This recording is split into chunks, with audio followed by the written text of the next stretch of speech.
ফ্লোরিডার পাম বিচে নবনির্বাচিত প্রেসিডেন্ট ডোনাল্ড ট্রাম্পের বাসভবনের কাছে প্রতিবাদ সমাবেশ করেছে প্রবাসী বাংলাদেশি আমেরিকান হিন্দুরা।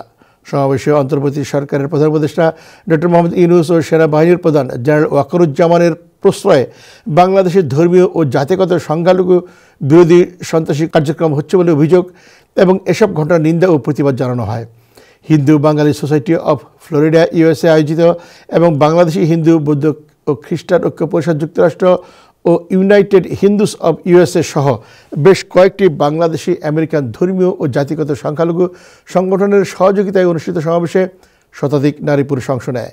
আয়োজক সংগঠনের সভাপতি সঞ্জয় সাহার সভাপতিত্বে ও সংগঠনের সাধারণ সম্পাদক লিটন মজুমের সঞ্চালনায় সমাবেশে নিউ ইয়র্ক সিটির Democrat district leader Dilip Nath সহ অন্যান্যের মধ্যে বক্তব্য রাখেন শ্যামল চক্রবর্তী, বিদ্যুৎ সরকার, ভবতোষ মিত্র, শিবু চৌধুরী, সাধন সরকার, রতন মজুমদার, পীযূষ বর্ধন ও শিবু চৌধুরী ভূপালধর।